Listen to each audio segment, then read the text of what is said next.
We have Victor Urrutia from Cune Winery in Rioja, Spain. They make awesome, awesome, awesome wines. Thank you. Now, last year, 2013, was the 25th year of Wine Spectator making its 100 best wines in the world list.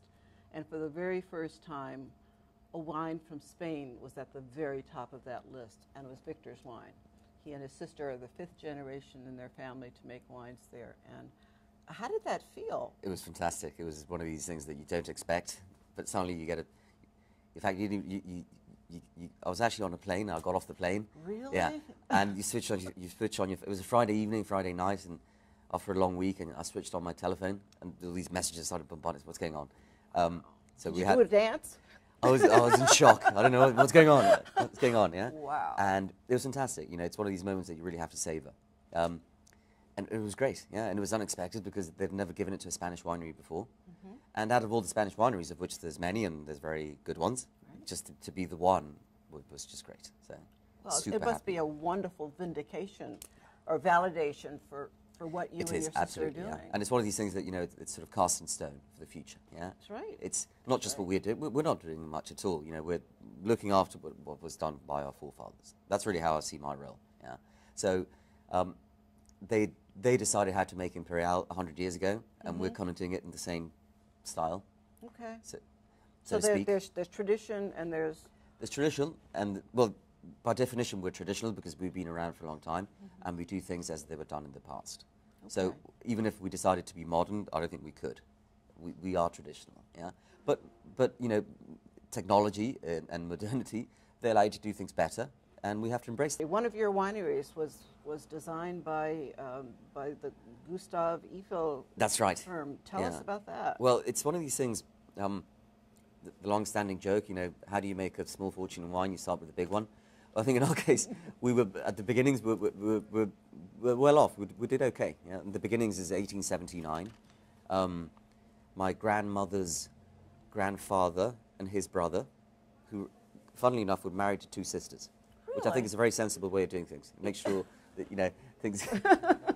Just tie up all those loose ends. Yeah, exactly. Exactly. Well, they started the winery, and they were successful. And I think they decided, you know, we need, now that we can, why don't we embrace technology, which it was at the time. Eiffel was revolutionary in his use of metal. Why don't we use him to build a winery that allows us to move the barrels more frequently and better, which is was the technical rationale behind the Eiffel cellar. Now, the good thing is he built a building which is I think is amazing, and it's still there, and we still use it. It's still functioning. Yeah. Tell me about the cemetery. Well, do you know, cemetery is how we refer to where we keep the library wines. Yeah, and the name is the name. It's called the cemetery. Okay. But I really don't like the name. Firstly, because it sounds a bit negative, but also because it implies that there's death there. And wines go there to die, right? Yeah, no, but it's not true because the wines are not dead. Right. They're very much alive. I think they call it a cemetery because it's sort of niches that look like a cemetery, and that's where we place the wines. Okay. But we have wines going all the way back to 19th century. You know, the oldest ones, I think, we have a few bottles from 1880. Those are the oldest ones that we have. And fortunately for us, because we were we weren't commercially astute, to put it mildly. We were just, I guess, just lazy. Wines that weren't sold were just left there, yeah? And we didn't make a huge effort to sell many of them, so we have these wines there from the past. So when somebody asks me now, this Imperial 2004, what's it going to be like in 30 years' time? So, well, let's find out. And we open a bottle of Imperial 1970, 19 whatever, and see how it is, yeah? Now, clearly you can't do this all the time because we haven't got that many wines. Right. But these wines very much reflect the fact that the winery's been in the same family for a long time, which we're very proud of.